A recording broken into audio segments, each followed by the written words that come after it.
Good afternoon, committee. This is our last committee. I cannot believe it. It's gone really, really fast. And so today we're going to kind of end on a positive note and hear two presentations, one from an organization and one from a process in the courts that I think will be very interesting. And so we'll jump right into that. We'll do minutes at the end. It says that on your agenda, but our presenter needs to go first, so we're going to do that. So I want to welcome Adrienne Lewis, who is the founder and president of Care Portal, to our committee. Yeah, come on up. You can introduce yourself. Has anybody on the committee heard of Care Portal? Okay, great. So just a few of us. So that would be great. Welcome to committee. Fantastic. Can you hear me okay? It's working? Well, I got some steps in on my way here. Turns out you can't park on the south side and come in the south side. That's just not, it's against the rules in some way. So as you heard, my name is Adrienne. It's nice to see you in person. Thank you for the invite again. And I am excited to share a couple of stories with you. I had a chance to watch a few of the last videos that were out there from these hearings done before, and you guys see and deal with some pretty hard stuff. It's not always positive vibes coming through this microphone, and so I get it. We were just talking. I've been a foster dad since, May of 2012. And we've had kids in and out of our house, and we adopted the last three. Their last name is now Lewis. Our youngest is 13, runs track, and they call him Lewis.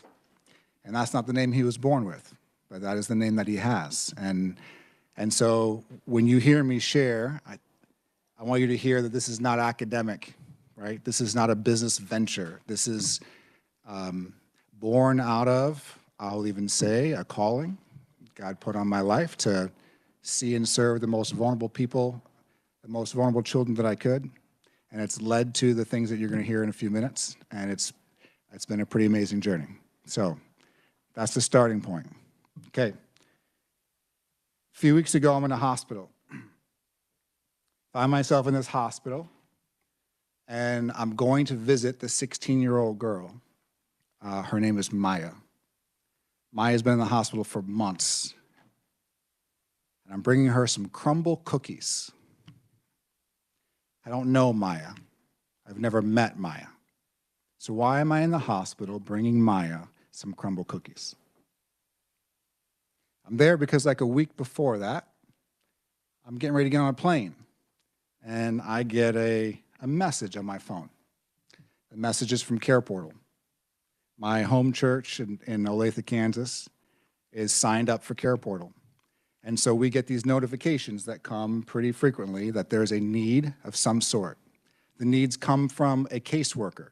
Could be a child welfare caseworker, could be a school caseworker, homeless shelter, could be a hospital, but some caseworker who has knowledge of a real need of a real person right now, where helping this family get through a moment of crisis will make a big difference. And so my church is signed up, and I get this request. And this request is for this single mom.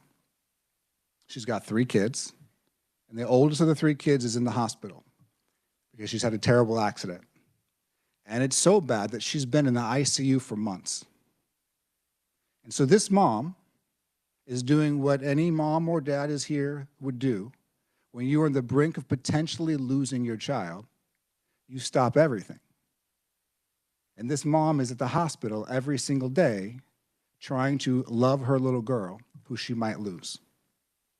Now, I don't know if any of you are single parents, but if you're a single parent, your chances of having disposable income and being able to take months off of work is pretty low. And this mom was at a place where she's not able to pay rent, she's not able to pay her car payment. So if mom can't pay rent or pay her car payment, and she's already got a caseworker involved, and her daughter's in the hospital, if that goes too far, you guys know what's happening next. You're getting a phone call. And the chances of those kids not being able to stay with mom is pretty high. So I get this request, and it's for rent, and it's for a car payment, and I say, yes, I can help. I can't do all of it, but I can do something. And then I press another button that says, engage my church, and that request goes out to my church. And another button I press that says, engage my community, and that request goes out to the community.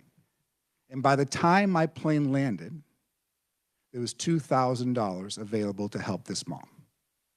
By the time my plane landed. So I reach out to the caseworker through the app. We get connected. She connects me with the mom who gave permission for us to be connected. I started communicating with the mom about her story. Her name is Landy, about what's going on with Landy, how the kid ended up where she was. I help her pay her bills, and all that is fine and dandy.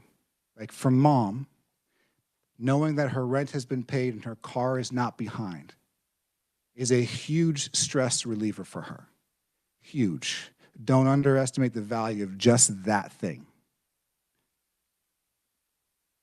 But when mom tells me that Maya is no longer in the ICU and now she's being moved over to a regular unit, and I say, hey, what does Maya like? Mom says crumble cookies. So I bring crumble cookies to Maya because when I show up with those cookies, Maya is seen. Her mother is seen. They are known in their trial. And more than that, they know that somebody out there believes in them.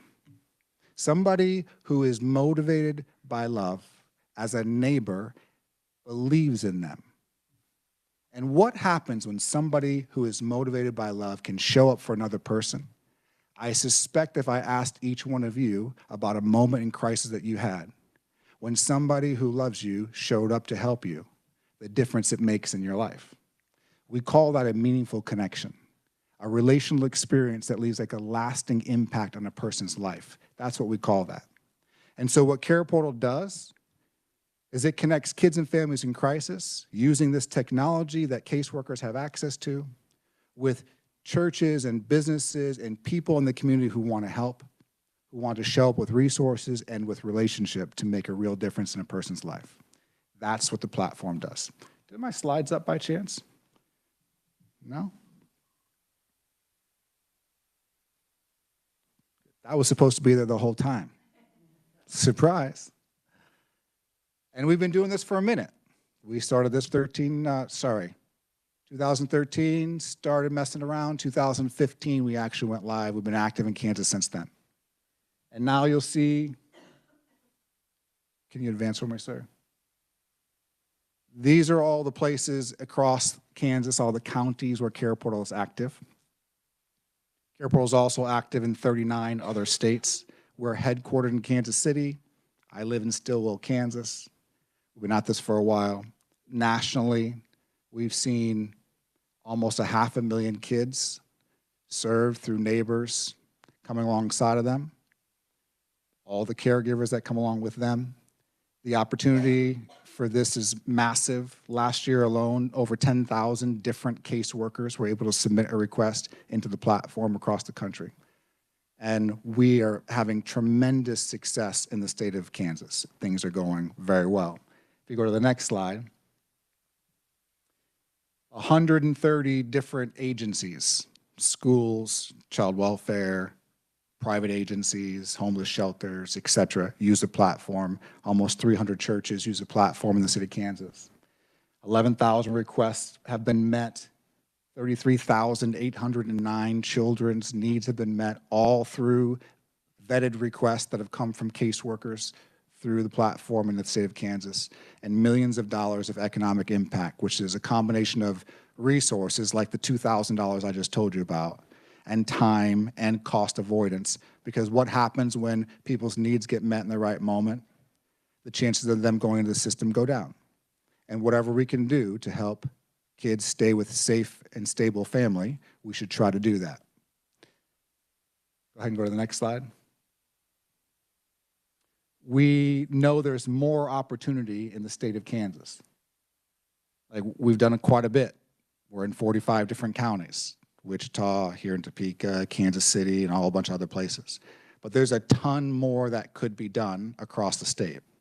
And I would love to say that in my home state, that the care sharing infrastructure is in every single county. Shane's on our team here. He leads the state of Kansas. And he would love to be part of expanding this across the state. And that expansion happens sometimes very strategically and sometimes just organically. So what I'll leave you with is a quick story.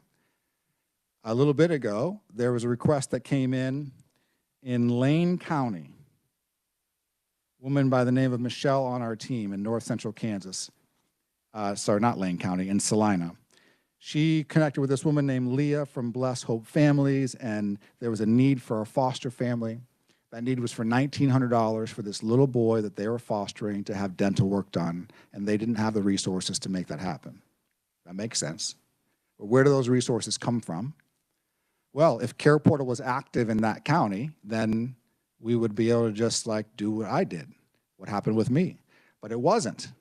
And so they got a little creative, and they worked around town a little bit, and they went to another place where that same organization, Blessed Hope Families, operated, and they submitted the request there in that other county. And I'm reading here that within 10 minutes of posting the request, an anonymous donor from somewhere else in Kansas paid the entire $1,900. That's pretty amazing. But that was so inspirational that led to the expansion of Care Portal into that county. So soon after, 5 of the 7 churches, not a big county, 5 of the 7 churches in that county activated Care Portal. And now there's multiple schools and the Child Welfare Agency trying to get on board with having Care Portal launched there as well. That would become, it's like an organic expansion. And so our thanks to you guys is that because you're focusing on child welfare, because you're bringing attention to solutions like Care Portal that can help make there be a home for every child, and to lean down this path of the 1-to-1 ratio we're trying to get to, and to help make prevention a priority as much as we can. I'm here to offer Shane, myself, Care Portal as one of the things that you can do to build a care sharing infrastructure where you unlock the potential of thousands and thousands of people in this state who want to care for kids in the way that they can. Some with resources, some with relationship, all of which live in community with the people who we're trying to serve. So, thank you for the time. I think you have an opportunity for questions. If that's what's next, I'm here for you.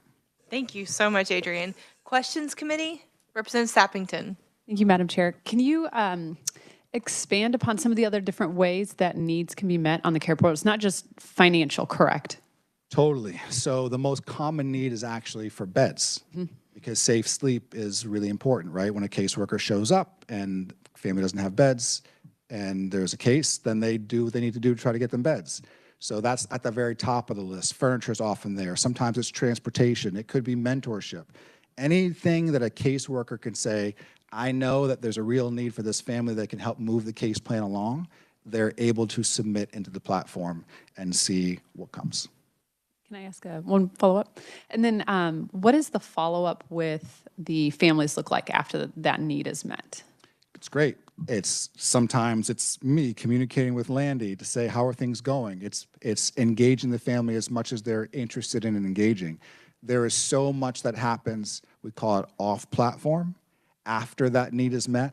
But the beautiful thing is we don't orchestrate it as an organization. We are setting the table through awareness and connection for this organic relationships to happen. And the whole social isolation thing that we know is a big deal in our country, 2023, wasn't it? The Surgeon General said social isolation is as deadly as smoking 15 cigarettes a day. We're trying to break that through communities engaging each other, but we don't dictate how it happens. Yeah. Representative Humphreys. Thank you, Madam Chair. Thank you for being here. I think we met like at a You look familiar. Christian Alliance for Orphans maybe like years ago. Like a decade. It's the first time. But thank you. So I'm curious if the Care Portal is the main thing you're doing now, or if you're continuing with some of the other opportunities, ministries, and things. Yeah, so Care Portal is part of a larger organization called Go Project. Go Project has several things that we do, all trying to break the orphan cycle, both domestically and internationally. So we serve in 10 or 12 different countries. The gray hair on my face is a result of doing Care Portal all the time and having 6 kids. And so I don't personally do a whole lot with the other initiatives, but our parent organization, we have a a fair trade business where we make T-shirts to help stabilize families that does several millions of units a year. And then we have 12 countries or so we partner in to help local churches in those countries where there isn't a foster care system care for the most vulnerable kids where they are. Okay, and if I may, and just, I don't think I'm opening a can of worms, but you don't receive state funds, is that correct? It's incorrect. We do receive Okay, state funds. tell us a little bit more about that. Yeah, we maybe 6 or 7 years ago started down that path, something like that, and it's actually happening in Kansas as we speak. So, in the state of Kansas, can I speak directly about this? Yeah, $330,000 is what's being contributed. Our budget. The GO project or to specifically Care Portal? To Care Portal Okay. specifically, to help us operate. That covers about half of our current expenses in the state of Kansas. And so we do private philanthropic fundraising for the other part.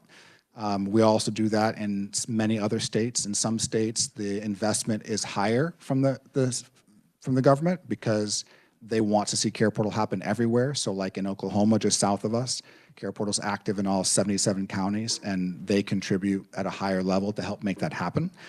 They've seen a significant decrease. They would tout roughly 40% decrease in kids in care over the last 6 years, and Care Portal is a piece of building the care sharing infrastructure in their state. Florida's another example. We're statewide there as well. There's a pretty big partnership that's with the state. So are we opposed to it? Absolutely not. Is there a desire for us to have a public-private mix? Absolutely, because this is really a community solution to bring everybody together. Thank you for what you do. Appreciate you being in the space. Okay, other questions, committee? Any other questions? Okay, I want to thank you for coming today. I know he was a little nervous about what are we doing, what do we talk about? So this is the committee process in the legislature. It's really fun, and it's where a lot of the work is done. And I appreciate you being here. I appreciate the work you're doing. I got to attend their national conference last year, and hearing these stories from across the nation was just phenomenal, just making a difference. And I love the connection, the local connection, and the fact that it's organic, as you say, and it's, people are looking for support, and if they don't have that, this is a great way to connect them. So thank you for being here. I appreciate the invite. Yeah. Thank you guys. Okay, next we're going to have a presentation on family treatment courts and some information about Safe Babies Courts. So Chief Judge Nicholas St. Peter from the 19th Judicial District Court down in Cowley County is with us in person today. I really, really appreciate him taking time off of his schedule and his docket to come up here and be with us. He was here last year via Zoom, and that was great, but this is even better. So thank you. Welcome to committee. Thank you very much. Pleasure to be here today. Again, my name is Nick St. Peter. I'm a district judge in Winfield. I'm sure all of you as good Kansans know your Kansas geography to know that our county is just south of Sedgwick County, and we border K County, Oklahoma, as well. So I want to piggyback a little bit about the presentation we just heard. And one of the things that struck me about Adrian's presentation is that it focuses upon the ability to kind of think outside the box a little bit and how we approach problem solving for families. I have no idea. I know that his organization is in Cowley County, and I don't know whether they had anything to do with this, but I can tell you that we had a participant start our family treatment court 2 weeks ago. She is in addiction. Her children were removed from her home. Her husband died about a year ago, and it was really hard on the family. He had cancer. At the time her children came into custody, she had no utilities in her home. It's winter. Through a lot of resources, some local churches, and maybe even that organization that was referenced, we were able to come up with $1,900 to get these utilities back on. Now, why is that important? This woman is committed to recovery. She's been attending treatment. She's showing up for everything. She has such a strong desire to get healthy and get her children back. And it's the difference of her being able to have her children in her home during her parenting time, to make them meals and to be part of their life on that basis. And for us to increase the amount of time that she's seeing her children much quickly than you would see in a traditional sync case. So again, I don't know whether his organization was part of that, but I kind of have a feeling it probably was, to raise that amount of money to meet those obligations. But again, all of these things are interrelated. You know, what his organization's doing, what the courts are doing with families, what we're doing with specialty courts in Kansas for whether it's an adult post-conviction drug or recovery court, whether it's a behavioral health court, whether it's a family treatment court, these are all interrelated. And when you work within the system as long as I have, 19 years as a lawyer and almost 22 years now as a judge, handling criminal cases, child in need of care cases, juvenile offender cases, care and treatment of mentally ill cases, you see how all of those things cross a path through the system. And, you know, what I like about what I'm hearing and seeing from what we're doing in the state right now is we're beginning to think outside of silos and start thinking about a more broader approach to start looking at how we're going to solve all these problems. And, you know, from a problem-solving standpoint, there's no beginning and ending point with this, right? It's everybody has to do their part in what area they're in to kind of raise the boat, maybe one spoonful of water at a time. So I'm excited about that. Anyway, so family treatment courts are a problem-solving court model. What is important about a problem-solving court model is that it's based on collaboration and a multidisciplinary team working with the individual who's in that court. So I'm going to pass around a couple of things for you to look at. One of them is the 25 annual report from the Supreme Court. You'll see I dog-eared some pictures there of Judge Jones down in Emporia doing family treatment court and myself, and also a picture of our staffing that we do every 2 weeks. And then also a copy of our family treatment court participant handbook. And both of these can be sent to you in electronic format later for you to examine. So family treatment courts started really, I think, in this building. The Supreme Court came over for the Chief Justice, Lukert at the time, to present her State of the Judiciary address. I think some questions were asked about, you've done these things with the Mental Health Summit. Is there something we can do to help child welfare? Justice Melissa Standridge, who has been a foster parent for a long time, took on that responsibility and role and provided leadership. Not long after that, all of the chief judges assembled once a year, as we always do, for our chief judges meeting. And she said, you know, I'm planning this summit, but I've also done a lot of research with children and family futures, including family treatment courts.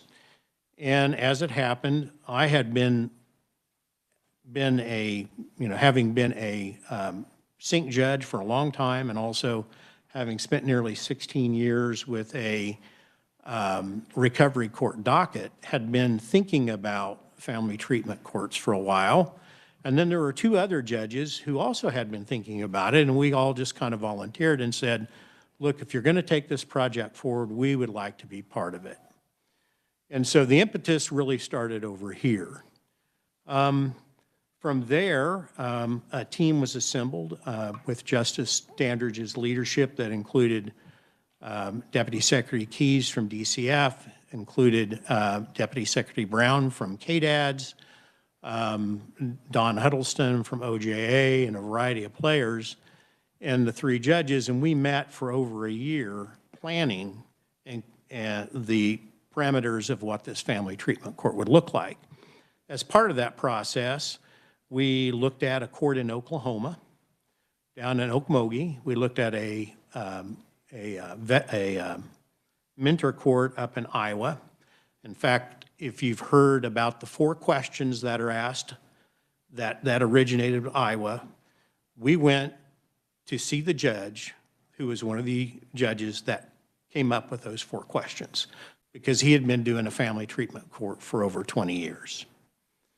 And so we utilized all these resources to kind of put this whole program together. And in September of 2024, we began the process of admitting people into the family treatment court in all 3 counties.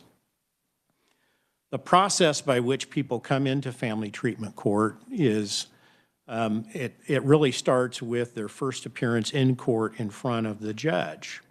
So as a judge, you see in a petition for a child in need of care that's asking for removal, what the underlying basis, what are the facts that the state is alleging that says that this child should be removed from home.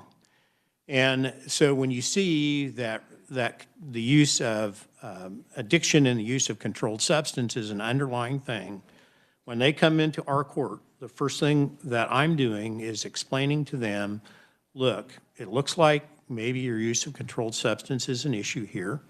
We do have this program. It's called a family treatment court. And it's something where we can help you access resources to get help. You should talk with your attorney about this and see if it's something you want to apply for. We've had very good success with those that seem to meet the criteria for applying. The attorneys seem to have confidence in our approach and what we're doing. They then go through an assessment called a SASE, which if you've heard on the criminal side, that's one of the things that's used to determine Senate bill funding for somebody that's convicted of a felony where Senate bill might be applicable. But it's an instrument essentially that tells you whether or not the person has a substantial risk of having a substance use disorder. From that, assuming they qualify, we can do a warm handoff of that person to the treatment provider to get their assessment done to determine the level of service. I want you to think about this in the context of how it seems like sync courts worked for a long time in Kansas. And how they worked were kind of like this. A parent comes in, they feel bad, they're feeling ashamed that they're in the court system to begin with. The first thing we do is we tell them, here are the 10 things you need to do to prove that you can get your children back. And then we say, you need to call this person, you need to call that person, you need to follow up here, you need to follow up there. Here's your case team, call them if you have any questions. And that versus, we are here to help you. There is a positive way through this and a way for you to have your children back into your home. And instead of saying, go call these people, we say, you know what, show up here. We're going to help you. And then when they have that initial assessment, we say, okay, we've made the call while you're here to the treatment provider, and the one that you've chosen, and here is the day, you know, usually it's within a week, you're going to go and get your assessment to get started in treatment. And oh, by the way, do you need a ride there? Because most of the families we deal with, a lot of people have no driver's license, no cars, and when you live in a rural county, there's not always a lot of access to transportation. So we hand them off, we get them to get their assessment, and then they begin to start showing up for court. Oftentimes what we'll do is ask people, just come and watch. Come and watch and see if it's something you're interested in. It is a voluntary program. Nobody is court ordered into doing it. And unlike, a criminal case where to go to, let's say, a drug or a specialty court, there couldn't be an order as part of your probation, you will do this. This is a civil proceeding.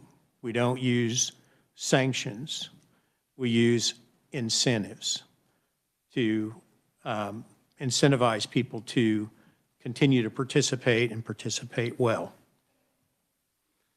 So they come into court. Initially, the judge is seeing them every 2 weeks. And before the judge sees them, we meet as a team. That team includes a dedicated case team from the contractor. So our contractor is TFI.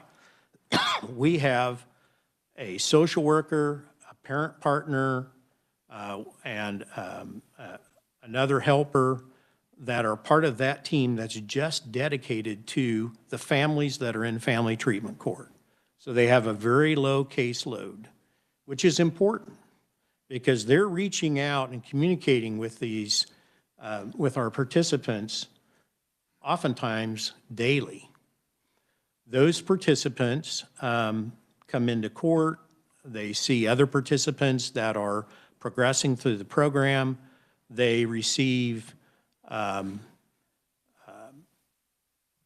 lot of positive reinforcement for good things that they're doing. If there are negative things, we address that too from a problem-solving standpoint. What we don't do is if somebody comes in and they've tested positive for the use of a controlled substance, we don't immediately say, okay, that means you can't see your kids again.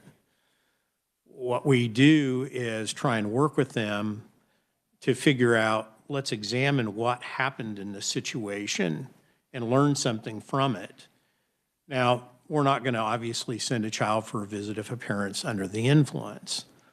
But the thing that keeps that parent interested is having that contact with their kids. Once you take that all away, they lose that incentive to really keep going. Since you're dealing with parents that are in addiction, it's always important to remember those principles of how people work through recovery, because that's a big part of this court. Recovery for people that have a severe substance use disorder is very rarely linear in nature. There's ups, there's downs, there's good days, there's bad days. There's a learning process that they have to go through to get healthy. And then they have to get recovery support to stay healthy over a long period of time.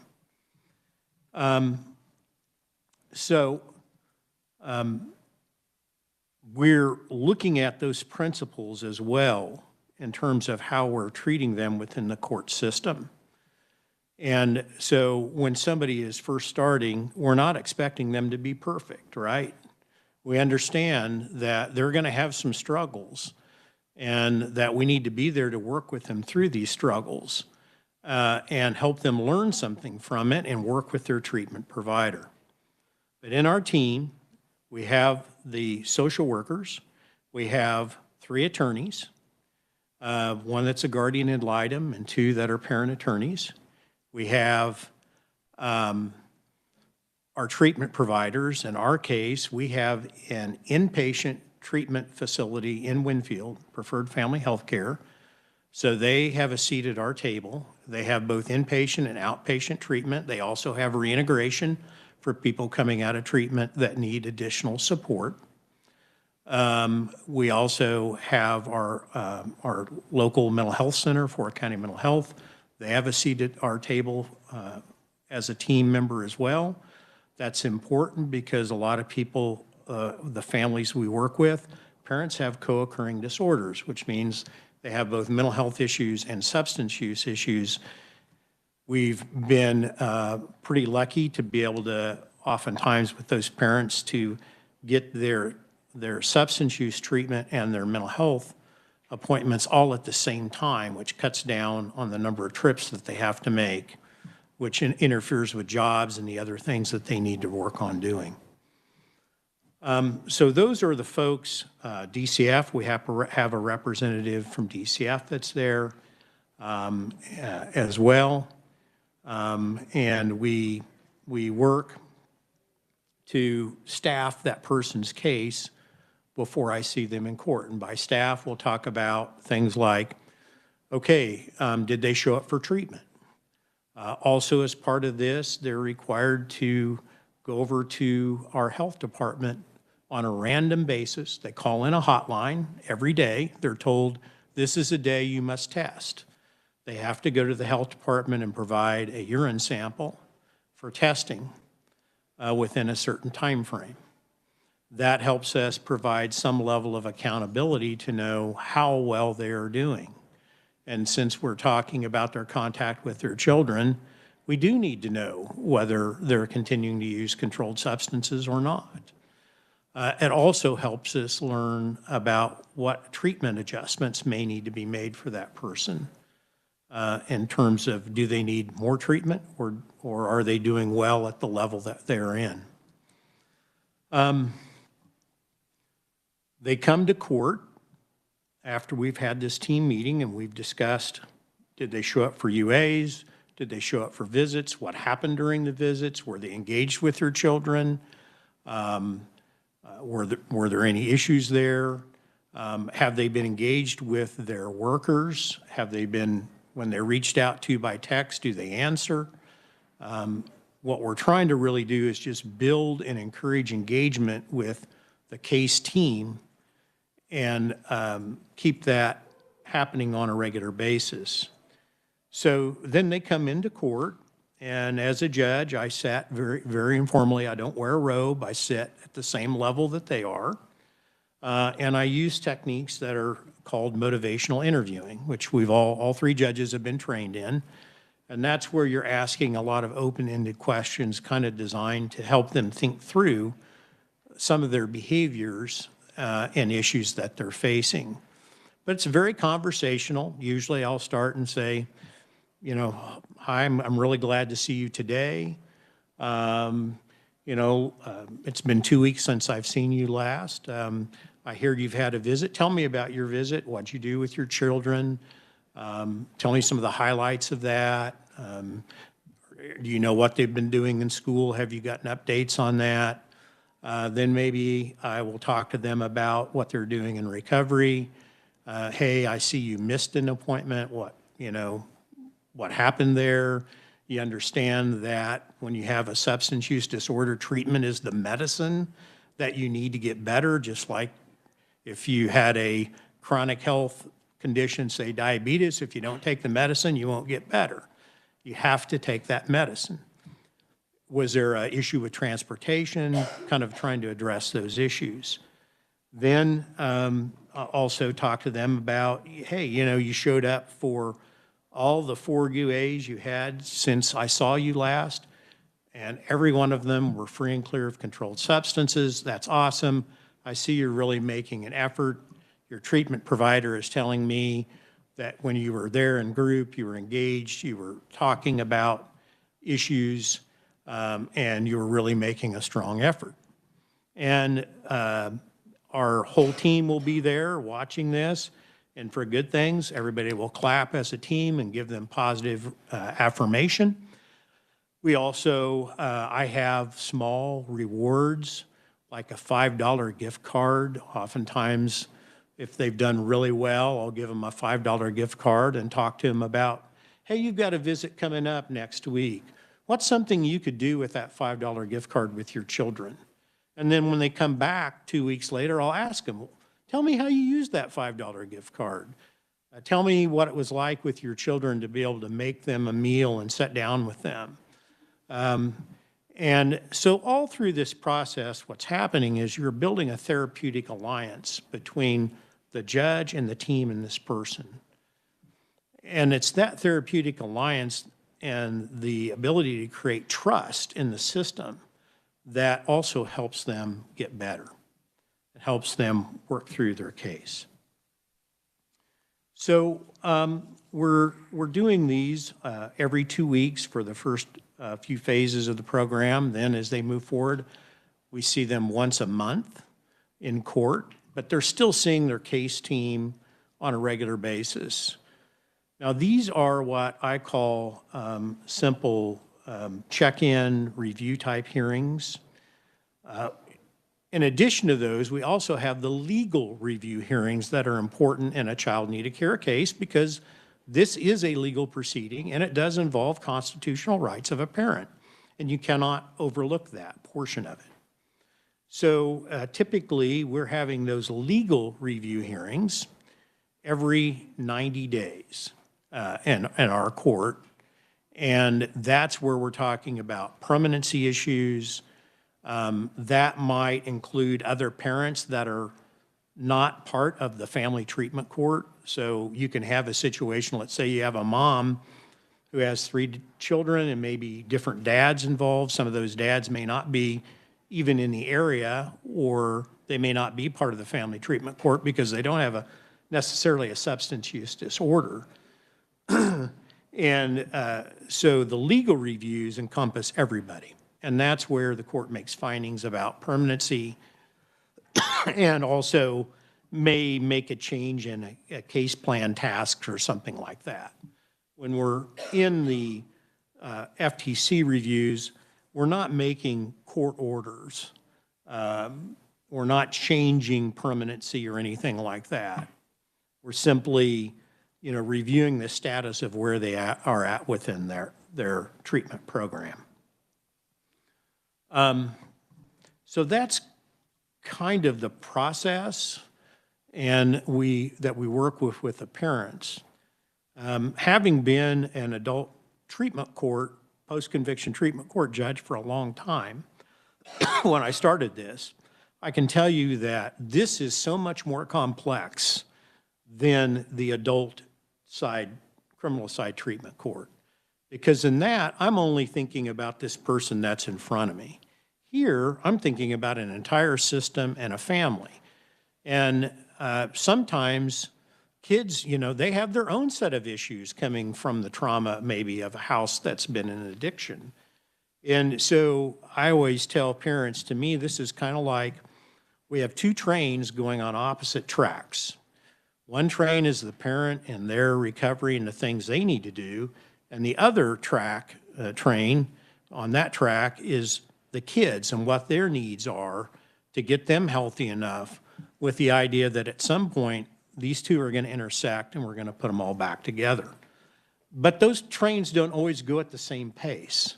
And so that's what makes this a little bit more complicated. But I do think that it is already beginning to show a lot of progress and dividends.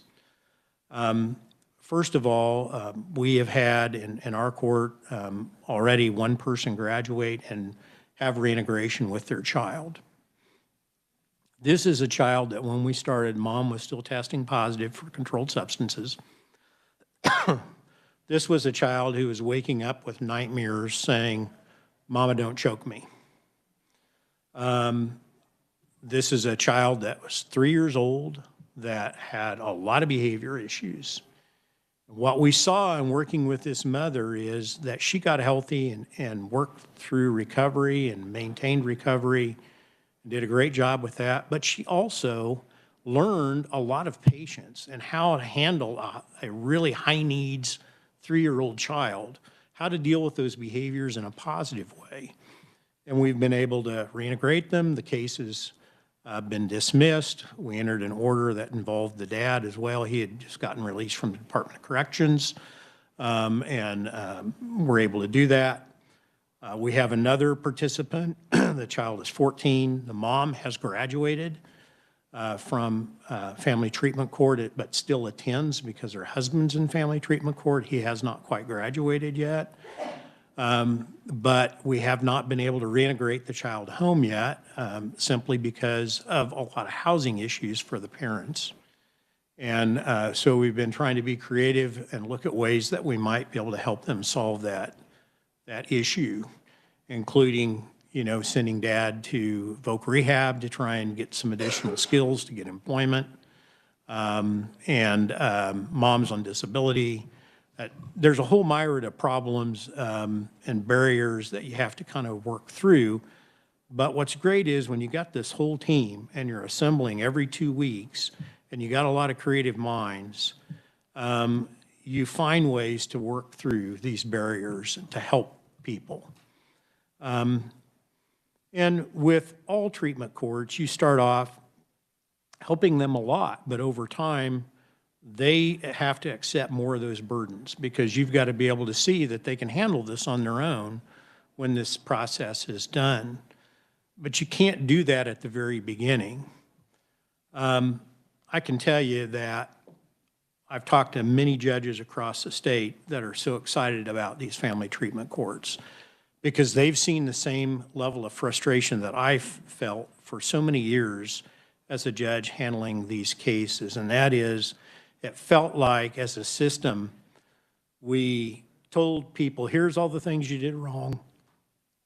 Here's all the hoops you have to jump through if you ever want to get your kids back. And here's our number in case you need us. And who's here is who you call for this and for that. But we really didn't offer active support, in my mind, in a way that recognized that you have to take the person where you find them, and you have to bring them forward. You can't stand here and say, okay, if you want your kids back, you have to come to me. No, we have to go to them. We have to begin to make steps back. And then eventually, we're going to make them do that work. But in the very beginning stages, they just don't have the capacity really to do that and be successful if they're in severe addiction. I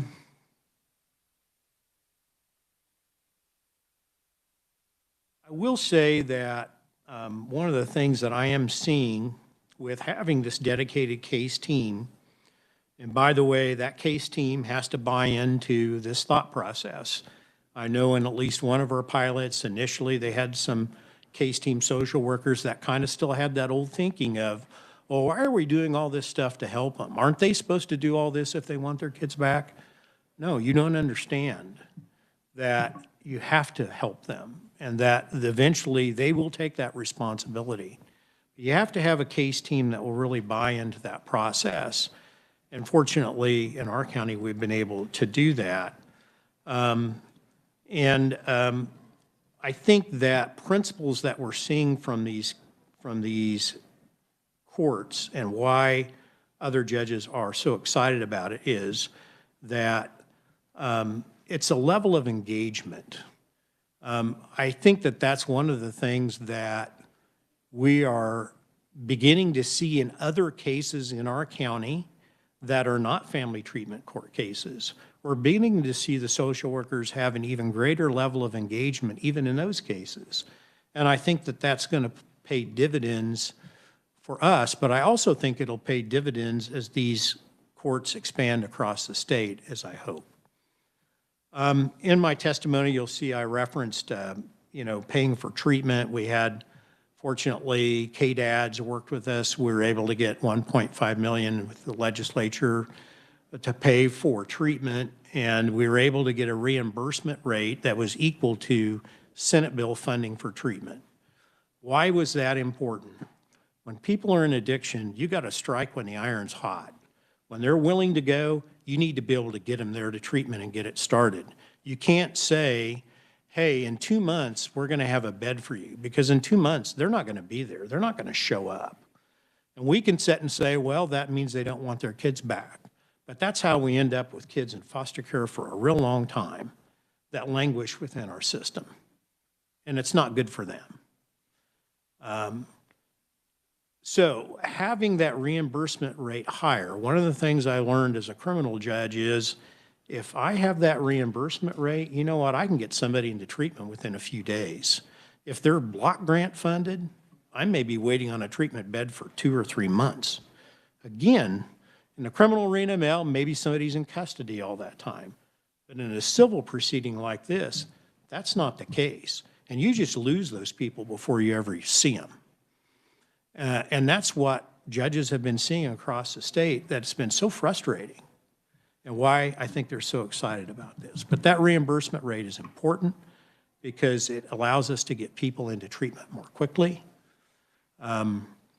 In looking towards the future, some of the things that we are considering, the 3 judges, as we meet periodically and discuss where our programs are at, kind of the things that we see that we thought would work that didn't, the things that we were surprised about. I don't know what numbers you are seeing, but in all three of our courts, we've seen fewer child in need of care cases filed. And that's not necessarily a bad thing, but I do think that part of that is DCF trying to make efforts to keep kids at home and offer services before they seek removal. So one natural extension of these programs would be to look at offering them to parents before their children are removed from their home. In other words, to say, okay, maybe the sync case is filed, but instead of removal, if you will agree to do the family treatment court and comply with it, we think we can safely leave your child at home if you're doing all the parts of it that you're supposed to do. And we can do an informal supervision, maybe instead of even adjudication of your child being a child in need of care. So we're beginning to look at that as a possibility of how these courts may be expanded in the future as well. And then the Safe Babies Court. I actually looked at the model from North Carolina, mainly because I've done some I've attended some webinars where I've heard some judges from North Carolina speak about family treatment courts and some of the things they're doing there. And I really was impressed with what I was hearing about their system. One of the interesting things their Chief Justice has done is tried to implement a one judge per family rule in North Carolina, which is kind of interesting. Of course, in rural courts like ours, it kind of is that way anyway, where one judge is hearing lots of different cases involving the same family. But anyway, when I looked at their program and I looked at how it would relate to what we're doing with family treatment courts, I don't think they're that far off. The difference is that the Safe Babies courts, I think, have workers that are more specifically trained on issues related to babies and their removal from their home and what that means for them and specific issues that they have. So I think that it would be a natural extension for family treatment courts to look at adding that as a track or a portion of a family treatment court moving forward. I think that we are going to send over Dawn Huddleston, who's the director for specialty courts in Kansas, has put together a slide that we're going to send over to you that shows the differences between a traditional family treatment court and a Safe Babies court and what little tweaks or changes would need to be done to satisfy that track. So I do think that this is a model where that can be done. Now, given that, I've done this long enough to know that when we have a baby that's taken into custody, what's the first thing I'm going to do as a judge? Well, first I'm going to insist that contact with those parents is frequent. Why? Because babies don't have memories. How do they bond? Touch, smell, feel, voice. And they don't remember. If they're seeing a parent once every 2 weeks, they don't remember that. They have to have that frequency of contact in order to be able to develop that bonding with that parent. And we can't go into it with the idea that that child's not going to go home, they're going to be adopted somewhere. We have to go into it with the idea that they are going to go home. We need to start treating these cases in that way. That's the other thing we see with family treatment court is our parenting time is so much quicker than traditional cases. You know, because we're meeting every 2 weeks, we're talking about it. We're making modifications and changes. We see a parent's doing well with supervised contact. You know, we're going to expand the hours.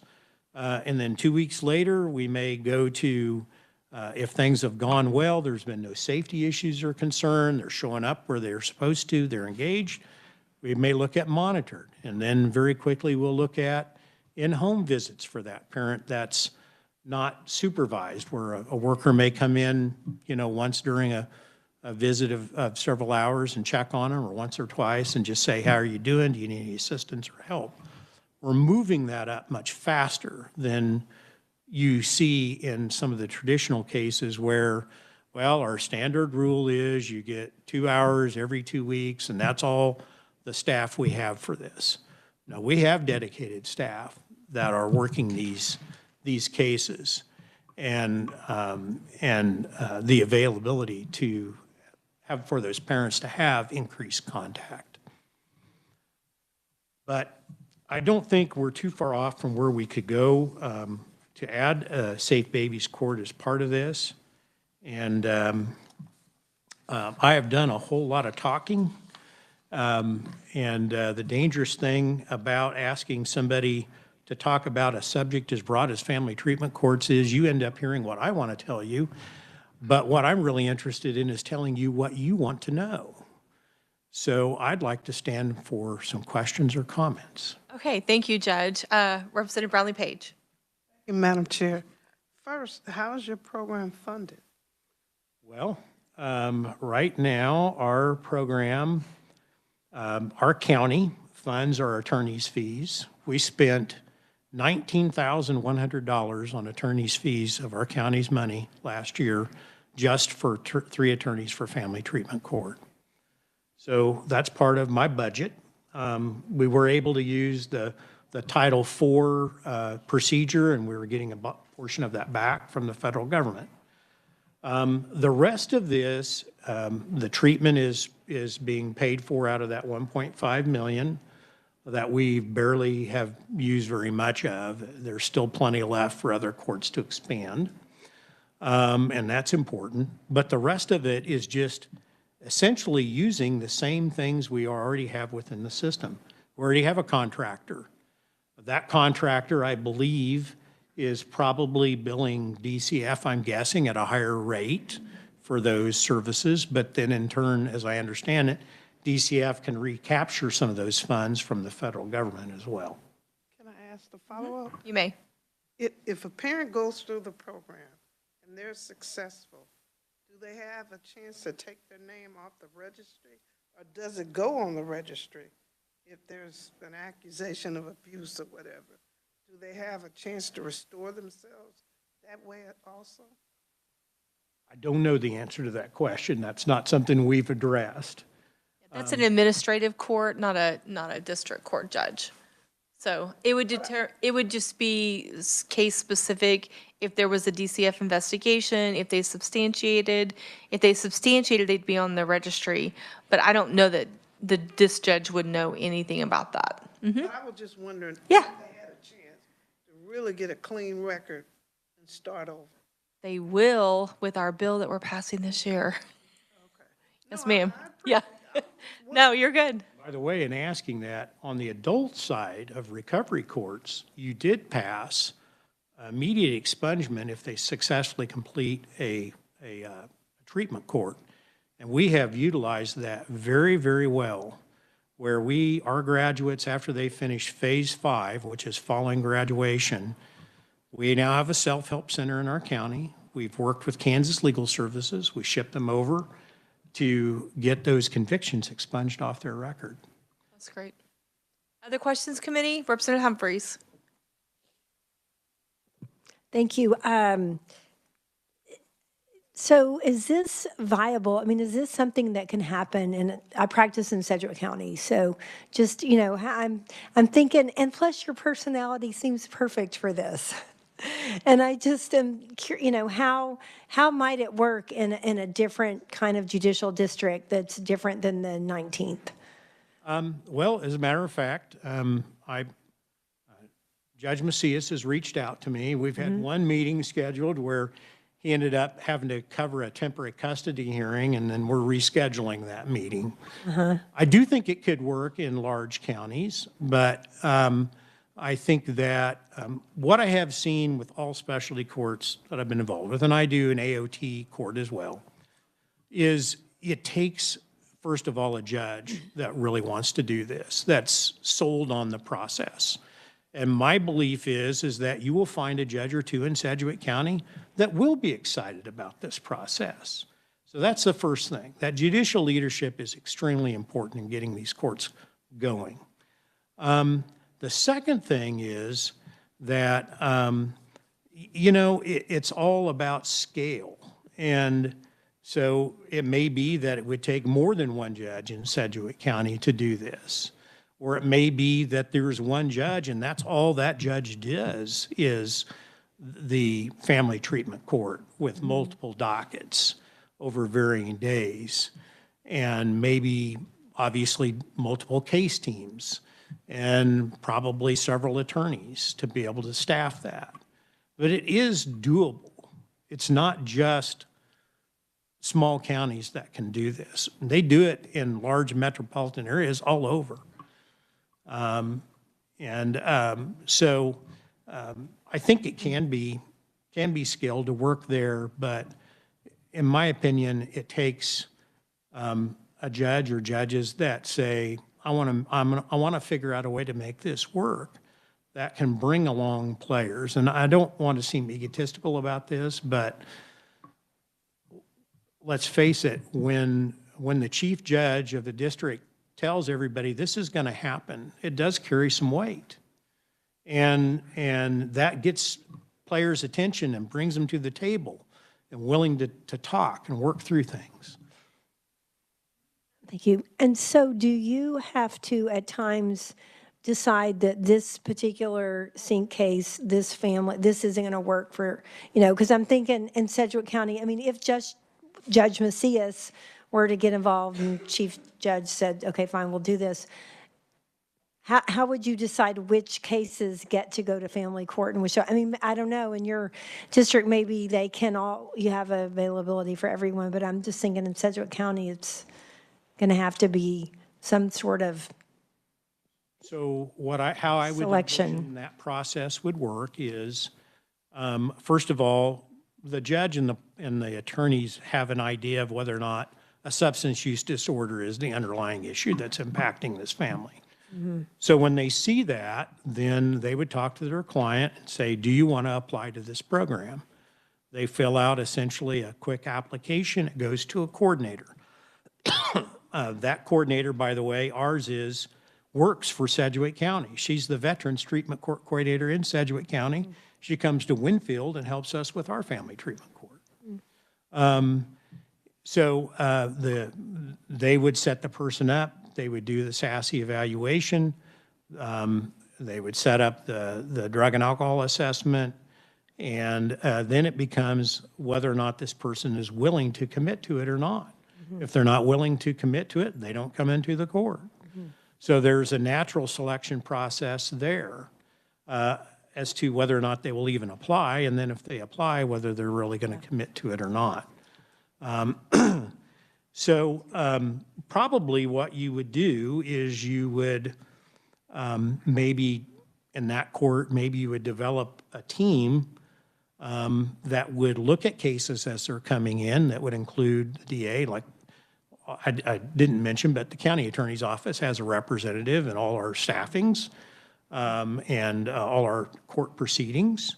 Maybe you would have a group that would look at these cases as they're come in and say, hey, this one looks like it could benefit from family treatment court. Let's see if we can get them started in the process. Yep. That's interesting. Okay, last thing. I love the idea, just the differentiation with a Safe Babies Court, because as you mentioned, babies and youth are different. And I think that's something I hope that we focus on in the legislature and bills coming up, just understanding that those groups, even though maybe all involved in sync, they're the ages, we need to handle them differently. So I appreciate that. Thank you. Thank you, Madam Chair. And just for clarification, so family treatment courts and then the Safe Babies Court, are those both, is drug addiction the underlying, or is it just the family treatment courts and then the Safe Babies is the age that determines that? I think that the Safe Babies is the age more than necessarily the, it could accompany a lot of things other than just treatment. Okay, thank you. And just interesting fact, you mentioned Okmulgee, Oklahoma. I was born there. I know exactly where that is. Speaking of Oklahoma, one of the things that helped us a lot was, since we border K County, Oklahoma, where Ponca City is, K County has had a family treatment court for 7 years. And it just so happened that we had a lawyer in our Kansas City that was duly licensed. And this lawyer was one of the parents' attorneys in the family treatment court in K County. And so as we were starting, she was part of our team and helped us tremendously because she had those years of experience. And I remember when we were looking at this, I asked her, I said, do you think it's worth the effort that we're putting into? She said, when I started in Oklahoma with this, I thought it was going to be a waste of time. But it's turned out actually to be the best thing we ever did down there for these cases. Unfortunately, I'm a little mad at OJ because they hired her out from underneath us to be to work for them. But anyway, Oklahoma does have a long experience with those courts and something we can draw on. Thank you very much. Any last questions? Okay, thank you so much for coming in person today. It was very informative. It's exactly what I've been kind of thinking about, and we already have it in place. I think it's wonderful. And I talked to Representative Humphreys. We want to come down and see that after session. Please do. So we appreciate your invitation to that beforehand. So. Thank you all. Okay, committee, one last thing, we've put this off for a week and a half now, is the discussion on the CARE exam. And if there was anything that maybe we wanted to check into over the off session, I know the joint committee is going to be looking at this as well, kind of following up. Any thoughts or questions that the joint committee should focus on when we bring this topic up? CARE exams, remember what that was? Child abuse and neglect. We had the doctors in from the pediatricians, getting confused looks. Okay. Yes, ma'am. Representative Brownlee Page. Yeah, I don't know, I'm trying to remember what were they the ones also who gave us a death total of how many died or that? No, that was the Child Death Review Board. So we had kind of the parent in here that came in with, who had her child removed after an exam, and she told her story.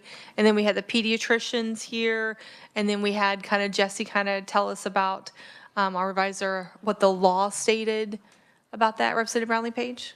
Well, I remember a couple of them asking, how do they get off the list? Now, there was. Yeah, that's a different one. Yeah, different topic. Yep, Representative Sappington. Thank you, Madam Chair. Can you just clarify, I guess, what happened with 2742? Because we did the informational hearing, but. So nothing, it was after turnaround, so we couldn't actually work that bill. We just did an informational hearing. Okay, that's what I just wanted to understand Yeah. the context. We just kind of used it as a basis. I knew there was an underlying story. We'd heard the story. It was a recommendation from the joint committee for us to have the hearing on the CARE exams. I thought that using that as a basis for the discussion, that's when we had it. And just seeing if there was any safeguards that we really needed to put in place. If you remember, the CARE exam was passed in 2022, so it's kind of new in Kansas. And it's always good to go back and review how things are working. Is the law being interpreted the way we think it should be, the intent of the legislature, if that's happening, if there are safeguards that need to be put in place? I think that's what I was looking for out of those discussions, not really like a hearing on, different sides, but what can we do to make this program better? What should we be looking at? Or is it operating the way we think it should? It's kind of what I wanted the committee's input on. Well, and my biggest just concern or question about that hearing was the issue of the timeline. There seems like there's a decent lag that would maybe unintentionally obfuscate or just make it more difficult to make some of their findings clear and actionable. So what specifically about the timeline? Just when they were talking about the referral for the CARE exam and then the length of time it takes in which to get that information back and then take action on it.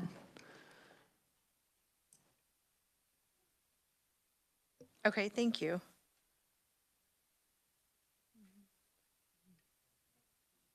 Representative Humphreys, I'm sorry. Okay, same thing, but I would say the timing, but when does it happen? And is it happening before the parents even know? I mean, to me, the timing sometimes was too fast.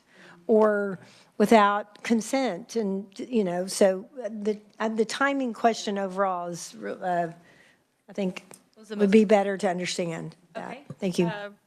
Representative Esau, I saw your hand first, and then we'll do Representative Pickard at that. I'll echo what the previous representative just said. I thought when we passed this, I've slept too many times, but I thought that it was only after we knew that we needed to have this exam done that one was set in process. I had no idea that providers that were already assessing the child would then turn around and say, well, that was a care exam, and the parents should have known because they consented, because they were trying to find out what was wrong with their child. And it just seemed like, I realize I'm on the record, so I'm just going to be careful. It felt like entrapment to me if I was the parent.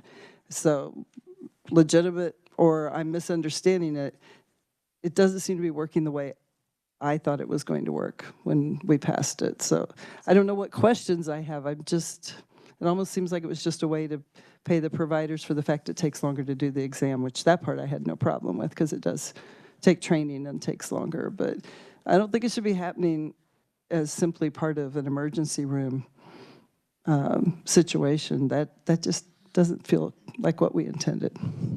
Thank you. Representative Pickard. Thank you, Madam Chair. The lack of transparency, I think it's kind of echoing what Representative Esau said. I understand sometimes it's convenient to, you have the care physician there and it's, you know, how it happens. I mean, being a part of the pediatric clinic setting for many years. It also bothered me, though, that it seemed like there wasn't a process that really supported parents who felt like they were, they had a legitimate complaint, it seemed like, and yeah, and they went through some really bad stuff. And I know just from my experience of being a nurse and working in pediatrics so long that things can happen, and providers, you know, aren't perfect either, you know. So yeah, I think they do a great job overall, but some of those stories just really broke my heart. It's like, gosh. Hey, Representative Carr. Thank you, Madam Speaker. Just amazingly, I happen to agree with my colleagues 100%. And and for the record, It is a great last day in committee. yes, this is. I will pinch myself as I walk outside of the room. And Brownlee Page, this is in fact you kind of had them mixed up, but this is the one that you were thinking of because. I believe you and I were both on an email that was sent by the young lady that was here. So this is you're absolutely 100% on track with that. I'm sorry. She kept asking, "What do I do to get off this list?" And she said, I didn't say she was right or wrong, but it does blow your mind. If I'm on now, they somewhat said she didn't do it. I don't know if we had all the facts, but how do I get off? Gotcha. Okay, I understand now. Okay. Thank you. You for that clarification. Anybody else? I guess I'll just share. I think what it came down to, what I understand, is that the doctors, it was kind of like it was an identical exam. And it was like their hospital was requiring this identical exam to happen at the ER, and that was the hospital's policy. But then they were, after they got the referral, they were saying that the care exam had already taken place. And so they were referring back to that.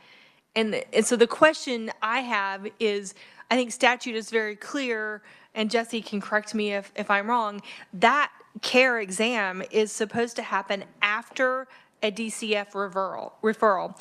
It's supposed to be part of the investigative process of, and if it's done beforehand, it is part of the reporting process. So like they have the reporting stage, and then you have the investigative stage, and that exam, even though it's identical, is then being called to care exam. And so that's where I think the confusion is lying. And so we're trying to figure out what would be the best for Kansas, for what do we want? Do we want parental consent? Do we want a second opinion? Which is what I think the bill reference was, some kind of a second opinion. And so any thoughts around that? Representative Carr. Thank you, Madam Chair. I think it would behoove us if we would simply inform the parent at that time that this is, we're doing this, but this could possibly be construed later as the other, right? I mean, just the information, just so that they know how important what's taking place is at that particular time. And if you give them that information, then then they'll have some a better idea of how they want to move forward with whatever it is that's taking place. Other thoughts, committee? Representative Owsley? No thoughts? Okay. Okay, well, I appreciate that. I think it's good. I think the committee is at a consensus that the timing was concerning and a little confusing, and the parental consent was definitely concerning. And so we can move forward with that, those of us that are on the joint committee, hopefully later this year. Just kind of dig into it, maybe have a bill next year that we can offer to maybe address some of those concerns and, make sure that our process is clear and that it's what we want. So with that, any final things? We have minutes that we need to approve. Representative Johnson? Thank you, Madam Chair. I move that we approve the minutes of 3-4, 3-9, and 3-11 as submitted to us by our wonderful office assistant. Okay, is there a second? Representative Pickard seconds. Any discussion, any changes that need to be made? Okay, all those in favor say aye. Aye. All those opposed, nay. Okay, the ayes have it, so that will pass. We will have one more time where we will meet at the rail. I'll announce it whenever Judy gets the minutes ready for this one, because we won't meet again. So for those of you, I thought the rail was the iron rail my first year, so I was like, awesome, we're gonna meet at the rail, let's go. But that is not what the rail is. So the rail is the rail and the rotunda. So when you come out of the House chambers, you go right to the little rail that looks over the edge. That's where we will meet. That is meeting at the rail. And I will announce it at the end of session one day, and we'll run out there. We'll have an approval of minutes, and then we'll adjourn. That's all that we will do. So that will, I know. So with that, great session, great 2 sessions. Welcome aboard to the members that came this session. I really appreciate this committee. I appreciate the work you do. Just hard subject matter, but great discussion, and thank you. And with that, we are adjourned.